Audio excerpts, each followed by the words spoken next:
Good morning, everybody. Oh, you learned from the kids so well. I love this. I'm so happy. They did so great. They revealed such embarrassing personal information about some people. I love it. Welcome here. My name is Jason. I'm one of the pastors here at the Open Door, and I'm really happy you guys could make it here. I'm really happy I could be here between a bunch of different guest speakers coming in, me being on vacation over one Sunday. Jack was doing an update on the drop-in center and preaching a wonderful message last Sunday. It's actually been a while, it feels like, since I've been up here. So it feels great. I'm happy to be up here. I'm happy you could join us. Now, one thing before I get into the actual message part, who here remembers last year the survey that we did at the Open Door? Who here remembers that at all? Some people? Well, more of you participated. We had over 100 people respond last year, so some of you are bound to be here, other than Melissa. So we did a survey last year and asked a bunch of different questions about church, about your spiritual growth, about what you identified with, didn't identify with, engaged with, a bunch of different questions. And some things came out of that. Some things were very clear. One of them that came out of the survey last year with over, I think it was 108, 110 participants, was the need for more midweek meeting space was low on your agenda, but that every step of the way possible on that survey, everybody responded with an over 80% amount that they wanted to see more time, more money, more investment, more planning in our kids' church, kids' ministry program. That came across loud and clear. Now, you'll know that it took us a few months to kind of figure out what to do with that and what you meant by that. But actually, this summer, we retooled the kids' church program massively. We raised almost $20,000 above and beyond our general budget in summer when everybody's on vacation this year. And that push, the confidence we as a leadership team and me as lead pastor had to make that push and make that ask was because you guys said this was deeply important to you, and you weren't lying. It was important to you because you guys came through in a very big way, and a lot of people donated a lot. A lot of people, I think we went from 5 volunteers to 40. Something like that, might be 6 to 41 or something like those numbers, but mid-single digits to a little over 40 volunteers who signed up. So, with that in mind, I just want to say we're a leadership-led church. So that means is as a leadership team, we pray and we seek God's face and God's will, and we walk in unanimous consensus governance. So that means we don't make a move until the entire leadership team is 100% behind that we believe God is calling us in this direction. That said, although we're not a congregation-led, we don't have congregation votes where everybody, comes forward and we all vote, we do want to hear what you have to say. We do take these surveys seriously. I take them very seriously. I promise to personally read every single one. I promise. I'll personally read every single one. And, I hope it's 150. I hope it's 180, 200 surveys. I would love to, because I'd love to hear what everybody has to say. And so there's a whole bunch of questions on there. There will be a link that you will find online, out on the email this week, on Facebook, on wherever it is you want to look. There will also be paper copies of the survey available at the Information and Welcome Center next Sunday. I'm just telling you, keep your eyes out. I would love for you to fill it out, and fill it out as completely as you can, and let us know what you think, what you're feeling. Because here's the deal. The Holy Spirit is in every single believer, not just a special few. So we're the leadership team, and we're responsible with the leadership, but that doesn't mean that God only speaks to a special few. He speaks to everybody, and so we want to hear from as many people as we can. So that said, I want to get into my message and talk about probably the least controversial thing I could talk about, guns. We all can agree on guns, right? Everybody can. No, I don't want to talk about guns or gun control or anything like that. I want to take you way back to my childhood. This might also be controversial. See, my dad passed away last year, so I can talk about his gun policy and nobody can do anything about it because he's already gone. He's beyond the legal jurisdiction. So here's the deal. My dad, for all that he was a bit of a reckless guy in life, he was actually a very, very safe guy when it came to guns. He liked to go hunting. He liked to do target practice and that sort of thing. He grew up in Riverton area in the bush of the Interlake. And so that whole gun culture, hunting, target practice culture, that was deep in him. And so that was a part of his life. He had several guns. It was kind of interesting for how careless he was in some stuff, how careful he was in guns. So when I was a kid, we had one rule. And just so you know, because apparently that's a thing that's phasing out now, whatever. I still lived in the age of spankings. So I got spanked periodically. I mean, hardly ever because I was such a good kid. But, you all laughed at that. That wasn't a joke. But I did get spankings occasionally. We had a rule in our house. You don't know what a spanking is until you touch a gun. When I was a kid, my dad was very clear. He said, you do not know what a spanking is till you touch a gun. You touch a gun, when I was like 3, 4, whatever, and he kept them, like, with the trigger locks, and he had the keys separated, and he did all the, the rule things. But that was a strict rule in my house. So I grew up, you don't touch the guns. I knew where they were. They were I think they were in the furnace room on a little rack, kind of maybe, higher than a kid, like 5, 6 feet off the ground, whatever it was, locked. But if he ever had come home and I would have touched the gun, I don't want to even imagine what would have happened. I'd probably still be limping. So then though, something happened. Something changed. At some point in time, I don't remember what it was. It was pretty young. We had an air rifle, right? A little plinking BB gun kind of air rifle thing. Then all of a sudden, my dad said that I could shoot the BB gun one time. And I was a little, quite literally, gun shy. Because I had never been told, you never ever touch a gun. He said, no, here's the deal. You can't touch a gun unless I'm around. Then you can. Oh, okay. So then when my dad was around, I got to then I got older, and then the rule changed. The air rifle I could use when he wasn't around, but I wasn't allowed to use if my friends were around. See, my dad was amazingly wise, and he knew parents or even a kid by themselves will probably handle the gun well, but once you get friends in there, especially when you're 8, 9, 10, 11, you start ribbing each other on, stupid things happen. So I wasn't allowed to use the gun if my friends were over, but by myself I could. Then I got a little bit older, and all of a sudden there was virtually no restrictions. My dad basically said, Kate, you're an adult, so I don't tell you what you do. But you now know the rules. His big, grand mentality was always assume the gun is loaded. Never point the barrel of a gun anywhere you don't plan on shooting. If you're not okay with the gun shooting in some direction, don't point it in that direction. And number 3, you move calm and deliberately when you're around guns. You don't rush, you don't run, you don't freak out, you stay calm. So, here's the thing. I want to talk in a loose series over the next couple of months about the Old Testament. If you've been reading along with us, we started back in January 1st. We're reading the Bible in a year as a church. And I hope you guys are doing it. If you've fallen behind, you're not too far behind. We're just at the end of Leviticus.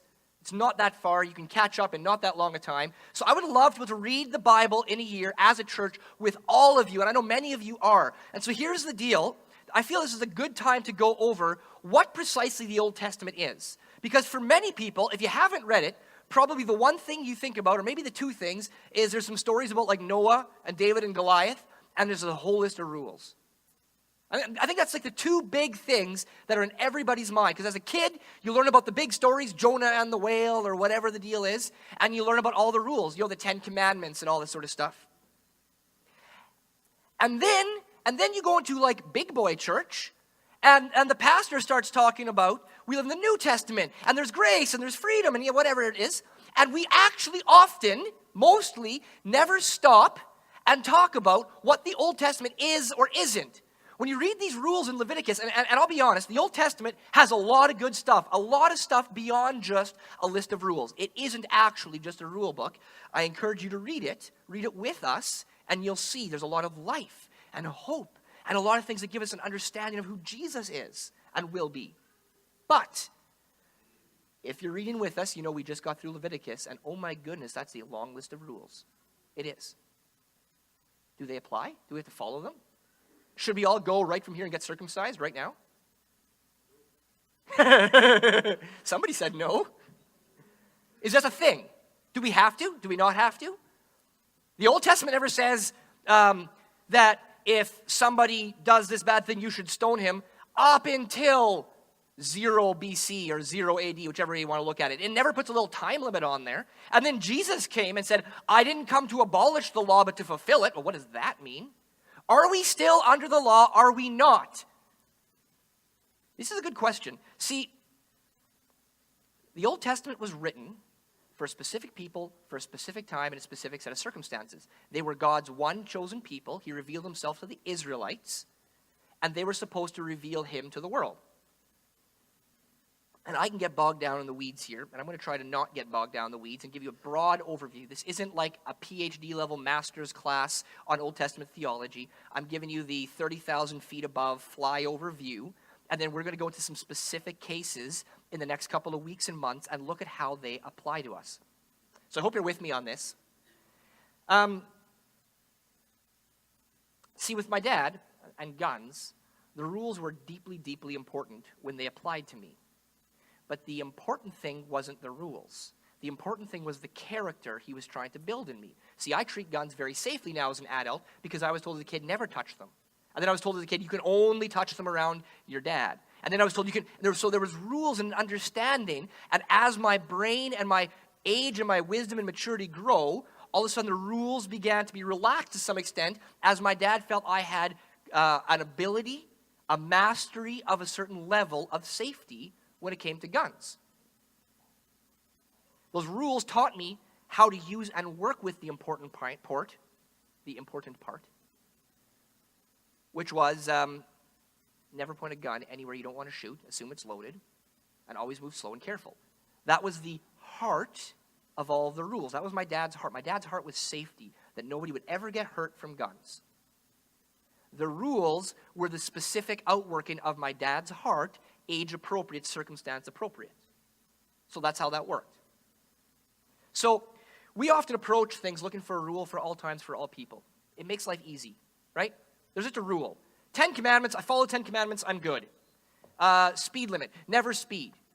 That's good. Everybody was 100 kilometers an hour on the 75 highway, regardless of circumstance or whatever. Boom, that's the rule for everyone. We like nice box rules. They're easily enforced. You can easily tell when someone's violating them. You can tell they apply to you. You don't have to wake up in the morning and wonder if they apply to you. We like that, and so we look for that. And when there's lots of rules in the Old Testament, I think our brain seeks out, how do these apply to me right now? Because, or maybe they don't apply. Maybe I just write all of them off. Maybe the rule is no rules apply ever for any reason. We would like a rule for everybody at all times and all places. It's simple. So let's make a gun rule. Let's make a gun rule. Nobody ever touches guns. Ever. Done. Simple rule. You follow that, you're always good. Okay, but what about hunters? What if you're hunting for food? What if you're in a survival situation? Okay. Here's the new rule. Nobody ever touches a gun except hunters when hunting. Simple, right? Okay, but I mean, the best way to be a safe hunter is to have practiced and to have target practice and to be comfortable with how a gun operates so you're not surprised in a hunting situation. Okay. So nobody ever touches guns except hunters when hunting, or if you're about to go hunting, when you're training and target practice for hunting. Okay, then we're good, right? We have a perfect rule for everybody at all times, and you never, ever point a gun at a person. Okay, but what about police or military when there's a safety or security issue? Okay, yeah, but then, so if you're in the military, then that's not true, and then you have extra training, though, and we still hold you to a high standard. Okay. Goodness, this is getting complicated, isn't it? This is one simple rule for hunters and military and non-hunters and non-military, and what if you like skeet shooting, or what if you're in the Olympics? Oh, I haven't covered any of this yet. This is getting complicated. And I want to be honest with you, this is how I've approached the Old Testament for the majority of my life, probably. And then my brain starts to hurt, and then I read some verse about grace in the New Testament, and I go, forget about it. And then you move on with life. Am I connecting with anybody here? Few people. You read the Old Testament, you try to figure out how these laws apply, you read one, you go, well, I don't think we're supposed to stone somebody, so I'm going to probably not follow that one. That one looks like I should probably follow it, and you just kind of hunt and peck and hope? Or is there a way we can know? Now, I'm going to be careful. Before I get deeper into this, I want to be careful. I don't want to make a one overarching rule that applies to everybody at all times to get rid of overarching rules that apply to everybody at all times. Right? I don't want this like nested inception trap in your head about this whole thing, okay? So we're going to look at a general, simple way to approach this. I'm not saying there aren't fancy little exclusions somewhere or whatever, but this will get you by in your life and free you to read the Old Testament and study it and get the beauty and the understanding of who God is and his heart simply. Okay, so how do we do this? The key is we're trying to look at God's underlying heart. That's going to be the key. To get there, we're going to ask 3 simple questions. All right? 3 questions. I think we can all remember 3 questions. Here's what they are. When you approach the Old Testament, number 1, is this rule mentioned in the New Testament? See, there are things which somebody in the New Testament, Paul or John or Peter, says, look, guys, you still shouldn't do this. There were churches in the New Testament who were living in deep sexual immorality, or there was deep corruption. And one of the apostles would write a letter say, guys, we're living in the new covenant. You still can't be living sexually immoral. That's still not okay. Look, you still shouldn't have sorcerers practicing in your church. You shouldn't have all of this corruption. You shouldn't be able to buy forgiveness from your pastor. That's not allowed. Okay, so there's things that are specifically, strictly repeated, saying, look, here, we're under the new covenant, but guys, come on, this still applies. Okay, so that's a good point. Is it in the New Testament? Number 2, here's the second question. If it's in the New Testament, does it change? Does it change because of what Jesus did? You see, everything in the Old Testament was living before Jesus. They were living under an old covenant, under a series of laws. There's a reason why, we'll get into it some point in time in a future message, why we're given laws and so on and so forth. But much like kids need simple, strict laws, these were people who had been living in idol-worshiping slavery for hundreds and hundreds of years, and God was just forming them in the very infancy as a people who were just getting to know God. So, some of these rules are the same in the New Testament, but they've changed. So, for instance, they had to celebrate Passover in the Old Testament. They had specific rules, what they could and couldn't eat, what could and couldn't be in their house. They had to have a single sheep or goat that had to be unblemished, less than 1 year old. They had to eat the whole thing, boiled but not baked, I think, or baked but not boiled, I can't remember. And they had to have it all done 100% finished by morning time, eaten over the night. If their family was too small to finish in the night, they had to share it with their nearest neighbor who was also... Oh my goodness, this got complicated. They had to follow that. Do we have to follow something? Is something here repeated in the New Testament? Well, yeah, sort of. That's Easter. We celebrate Easter instead of Passover. And we're supposed to celebrate Easter instead of Passover. But all of those rules are gone. So the fact that you have yeast in your bread doesn't mean you're going to hell. Just so you know, in case you're worried. In case you were living in fear that yeast was sending you to hell, it's not. But there is still something there. So you still shouldn't commit murder. But if you commit murder, if you see somebody who's committed murder, you report them to the police who arrest them and throw them in jail. You don't gather the church together. We don't go stone people, okay? So I won't be part of a public stoning.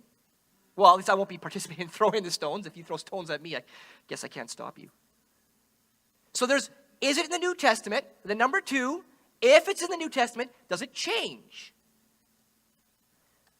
But we haven't actually tackled the most important part. The most important part is, either way, whether it's in the New Testament or not, whether it changes or not, what does this tell me about God's heart? What does this tell me about God's heart? That's actually the most important thing. As you understand what God's Father heart is, you are going to find that these rules and these restrictions melt away. And that's where a lot of confusion comes from. Somebody will read in the Bible that somebody, some great prophet or apostle, gives some rule, and then promptly gives a different rule to someone else. And we want to know which one applies to us. Honestly, I don't know. I don't know which one applies to you. You see, there are infants, and there are toddlers, and there are teenagers, and there are young men and women, and then there are mature, responsible people who model Christ and look like Christ and have for generations, and they actually live, to a certain extent, under a different set of rules. That's going to confuse some of you. It's going to concern some of you that I just said that. But we'll get into it in a second. I'll explain what I mean a little bit deeper. Here's the most important thing. We understand God's heart. And as we understand God's heart, there are fewer and fewer rules.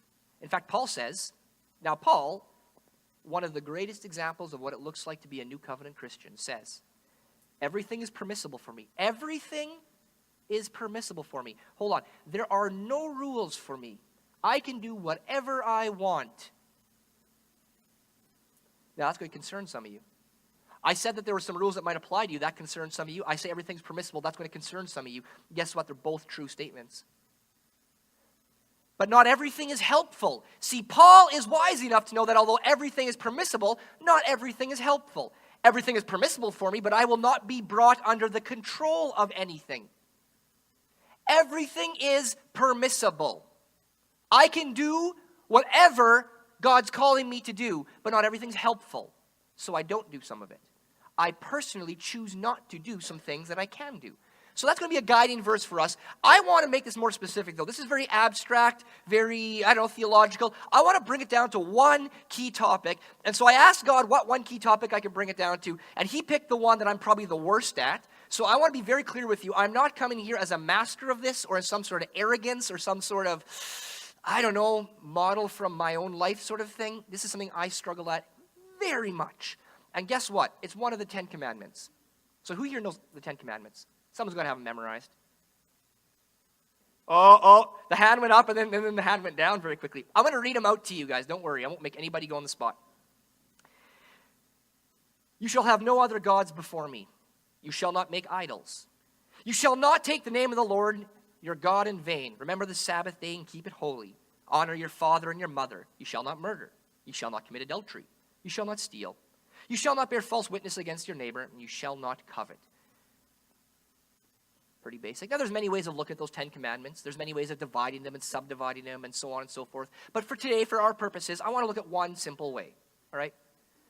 The first three of the 10 Commandments are all about man's relationship to God.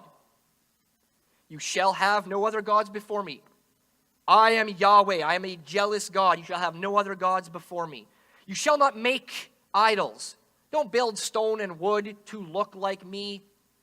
You're worshiping pointless idols. And you shall not take the name of the Lord your God in vain. Okay? So the first three are all about man to God. And then the last 6 are all about man to man. So for instance, honor your father and your mother. Don't murder, don't steal, don't lie. Right? That's how we should interact with each other in a godly way. Which one of these 10 commandments maybe strikes you as odd? Does any strike you as odd? You pause for a little bit and read them, and I'm going to bet you most of you would settle on one commandment that seems odd. It's the one I didn't mention here. There's the first 3, there's the last 6, and right in the middle, there's this weird one. It doesn't seem maybe heavy or serious, but then it's up there along with don't have idols and don't kill people. Listen to this one. Number 4. Remember the Sabbath day and keep it holy. Remember the Sabbath day? Have a Sunday. Chill out on a Sunday. If you don't, it's kind of like you murdered somebody. It's on the same level. Is this not weird to anybody? Am I the only one who, when you read this, goes, how is a Sunday rest on par with don't make idols and don't kill people? Is it? Is it supposed to be there? Is that a typo? I don't believe God makes typos. How is a Sabbath day thing? And here's the thing that's concerning. We as a culture and you with your butt in the gray seat are terrible at this. You're terrible at one part of this. See, we're supposed to work hard for 6 days and rest on the 7th. And either you suck at working hard on the 6 days and you're lazy, or you suck at resting on the 7th and you're a workaholic and you're busy. Probably the last one, but some of you may be the first one. Here's the deal. We are a culture that worships the idol of busyness. How are you doing? Oh, I'm busy. It's like a badge of honor. It's a badge of honor. If you say, you know what? I'm doing perfect. I have a perfect work-life balance. People are like, oh yeah, I'm so busy. I got so many important things to do. I couldn't possibly have a work-life balance. I'm so important. Oh my goodness. Right? I want you to do something for me. I'm going to put a challenge in the beginning of the service. Middle, whatever. Here's the challenge. Record how many times you talk to somebody, ask them how they're doing, and they say busy in the first week. 1 week. Just do it. By next Sunday, tell me. I would love for some of you to do this. I bet you it's 3 or 4 times a day. If you're like a salesman or a secretary or something where you're on the phone, I bet you it's more than that. Busy. Oh, we love that. Okay, well, that's unfortunate. Probably robs us of some of our joy. But is that really that big a deal? Well, I'm going to start where we should always start, which is the Bible. And then we're going to maybe explain why this is in the Bible. So, in the beginning, God created the heavens and the earth. I'm going to start right at the very beginning. But shortly after God created the heavens and the earth, it says, in 6 days he created the world, on the seventh day he rested. And then it says nothing about Sabbath for a long time. For several thousand years of Bible history, it says nothing about the Sabbath. And then all of a sudden in Exodus, when God's forming his people, like I talked about the Israelites, he's calling them out of slavery, suddenly Sabbath, Sabbath, Sabbath, Sabbath, Sabbath, everywhere. Hundreds of references to the Sabbath. So I want to start at one of the very, very first. Exodus 20. Remember the Sabbath day to keep it holy. You are to labor 6 days and do all your work, but the seventh day is a Sabbath to the Lord your God. So if you're lazy and you don't like to work, that's actually an error. If you love to work and talk about how busy you are all the time, that's also an error. Right? You must not do any work. You, your sons, your daughters, your male or female slaves, your livestock, or the foreigner who is in your gates. For the Lord made the heavens and the earth, the sea, and everything in them in 6 days. Then he rested on the seventh. Therefore, the Lord blessed the Sabbath and declared it holy. That's a high standard. God could make the earth in 6 days, so you can rest on the seventh too. But does that sound serious yet? Or, I don't know, maybe I'm not selling this right, but does this not sound like this is a good idea? This is maybe helpful advice? But then here we are, just a little further in Exodus, a little bit of a deeper explanation in Exodus 31. In case you think God's messing around with this one, tell the Israelites, this is God's instructions to Moses, tell the Israelites, you must observe my Sabbaths, for it is a sign between me and you. A sign, a symbol, throughout your generations, so that you will know that I am Yahweh, who sets you apart. That's the same word for holiness. Holiness means set apart. So that I am Yahweh, and I make you holy. Observe the Sabbath, for it is holy to you. It is set apart. You set apart one day because I set you apart. In case we think this is a bit of a weak sauce verse, whoever profanes it must be put to death. I'm in trouble. I swept the driveway so there would be no stones outside before I preach this message. If anyone does work on it, that person must be cut off from his people. Work may be done for 6 days, but on the seventh day there must be a Sabbath of complete rest dedicated to the Lord. Anyone who does work on the Sabbath day must be put to death.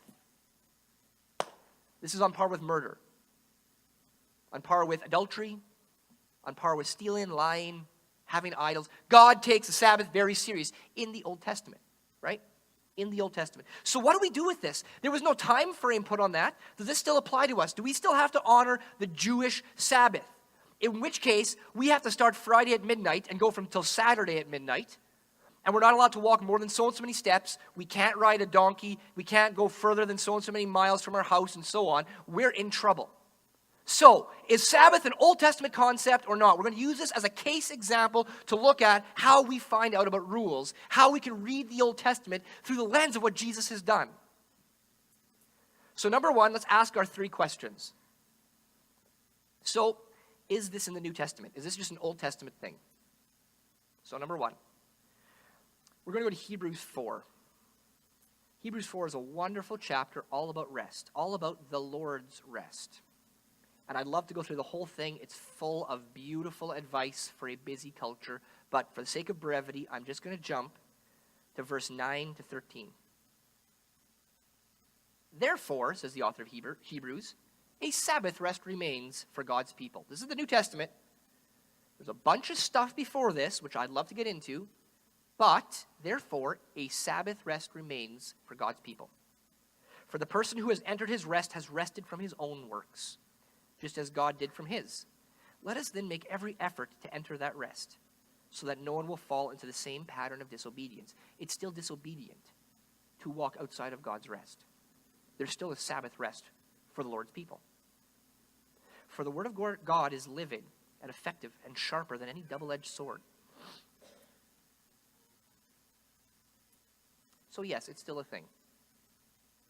That's still a thing. So here's the second question. Has it changed then? Do I still have to stone you because you're busy on a Sunday? Short answer, no, I don't. It has changed. So there's still a Sabbath rest. You see, the concept of the Sabbath was part of God's heart, Part of God's heart was, you need to rest. It is godly to work hard, and it is godly to rest. It is unholy to push yourself all the time. And we're going to finish this whole thing off by going into why, some of the reasons why. But God says, it's not holy. It's not wise. It's not smart. It's not righteous. You don't impress me by how hard you work.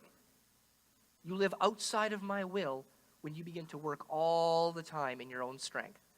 However, it's a little different than the Old Testament. The Old Testament was maybe the simple version, the don't touch guns no matter what version. And in the New Testament, we get the little bit of a higher version. Let me explain this one. Romans 14. One person considers one day to be above another. I talked to a farmer one time, this is a number of years ago, who told me point blank that he wished God would send hail and fire to every farmer who seeded and harvest on a Sunday because they were living in sin. Wow. That conversation went from a 2 to a 10 very quickly. I wish God would bankrupt and burn the fields of every farmer who seeds and harvests on a Sunday because it's sin. I asked what Bible he was reading. One person considers one day to be above another. Someone else considers every day to be the same. Each one must be fully convinced in his own mind. We're going to come back to that. But this basically is how we read the Old Testament. There's good advice. Tons of good advice. We get at God's heart. You've got to figure out. You've got to read. You've got to pray. You've got to study. Ask people who are wise. Walk in small groups in churches. One day is above another for one person. Somebody else considers all days to be the same. Each one should be fully convinced in his own mind. Are you fully convinced? So there's a rest, but it's clearly not one day. It clearly doesn't have to be one day at one point in time of the week, and everybody has to follow the same thing. So let's read on a little bit more. Whoever observes the day observes it for the honor of the Lord. So if you decide as a farmer, I'm going to pick on farmers for a bit, but if you decide as a farmer, you will never seed and harvest on a Sabbath day. Good for you. That's awesome. Become fully convinced in your mind that that is right and real. Stick to it and use that day to honor the Lord. If you use that day to worry about the rain, if you use that way to maybe not go out in the field but calculate all your farm prices or do your paperwork or whatever it is and think you're cleverly getting around your wonderful Sabbath rule, you kind of messed up. If you want to take a day off, take it off to the Lord. Honor God with it. Whoever eats for the Lord, since he gives thanks to God. And whoever does not eat, it is for the Lord that he does not eat, yet he thanks God. For none of us live to himself, and no one dies to himself. If we live to the Lord, and if we die for the Lord. Therefore, whether we live or die, we belong to the Lord. This is God's Father heart. It says Christ died and came to life for this, that he might rule over both the dead and the living. But you, why do you criticize your brother? Or you, why do you look down on your brother? For we will all stand before the tribunal of God, not man. For it is written, as I live, says the Lord, every knee will bow to me, and every tongue will give praise to God. So, is there a Sabbath rest? Yes, you should rest. You should not be so busy you feel you have to be busy all the time. Do you have to stop work on a Sunday? No. You don't have to. Now, here's the thing. As you read and gain wisdom through the Bible, you realize meeting together as believers is one of the things God asks of us. Coming together with other believers, strengthen yourself. Your faith isn't meant to be a little seed by itself. You should be joined with other believers. Well, for most people, that means coming to church on a Sunday morning. So, it's good to be at church on a Sunday morning. It's good to be strengthened by other believers. Do you have to be a Christian? No. If I was a farmer, I'm saying this as a pastor, this is going to bother some of you, but this is true. If I was a farmer and it had been a very wet spring, would I seed on a dry Sunday? Yes, I would. Do you have to? No. You can choose not to. Be fully convinced in your own heart.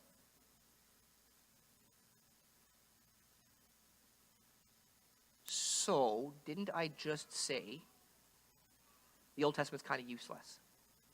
Just get fully convinced. No. First off, there's a whole lot more in the rules in the Old Testament. Second off, even in the rules, this is a great way to get at God's Father heart. Even when I meet adults, if we do some target practicing, if that adult has never touched a gun, I'm actually going to start with the rules. I'm going to start with the very, very basic rules. Even though they're an adult, I'll go through them very quickly. I'll say, okay, don't touch the gun until I've explained some stuff.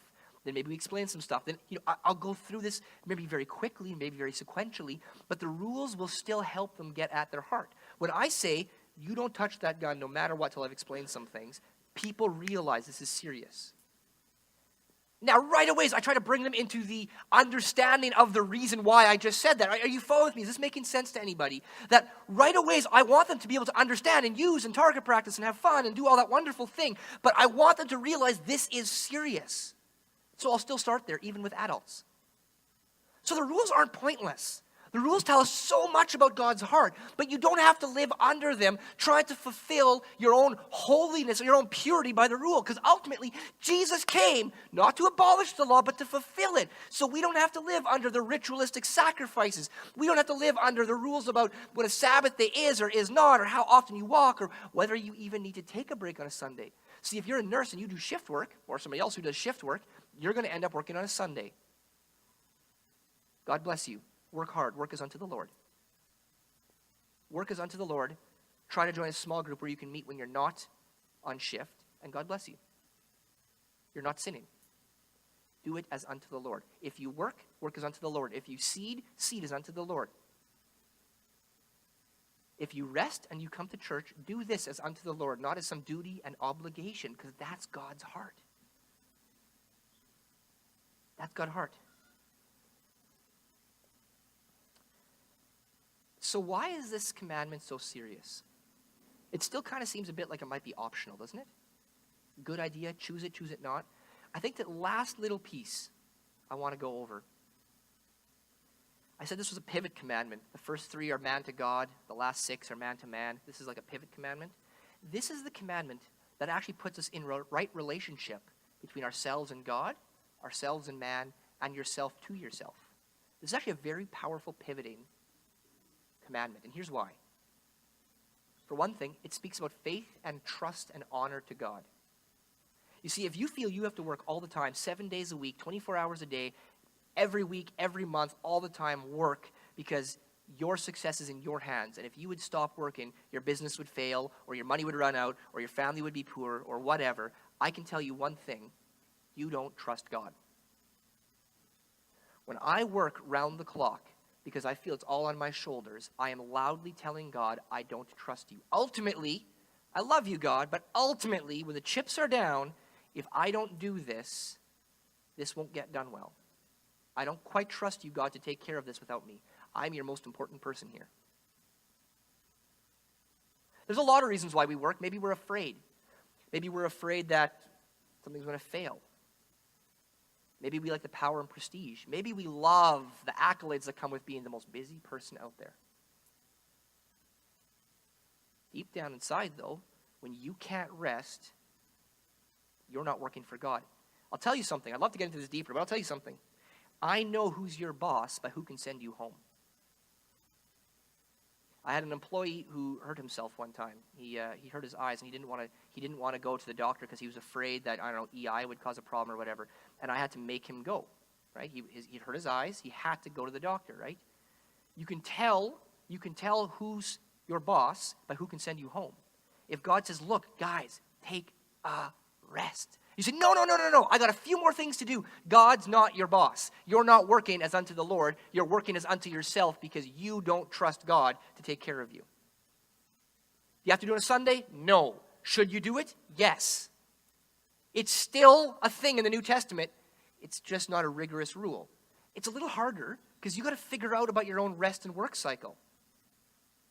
But you need to rest. It's good for us. It's about trust between man and God.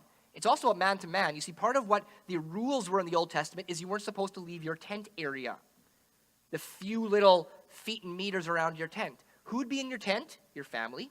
Who'd be in the tent in the few little areas around it? Your tribe. Your friends, the people you're connected with. What was God saying? I want you one day a week to hang out with your family and your tribe. I want you to take time. It's important to me. It's part of my Father heart that you rest, you get in right relationship with me, and you respect my authority.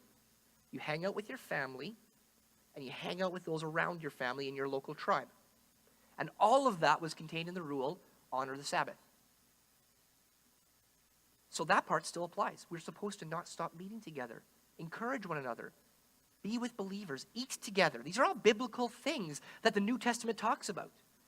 And lastly, it's to yourself. I mean, we all know this. Jesus said the Sabbath was not made for man. Man wasn't made for the Sabbath, but the Sabbath was made for man. The rest is good for you. He says, on 6 days you should work, on the 7th day you will rest, and on the 6th day you will do the work of 2 days.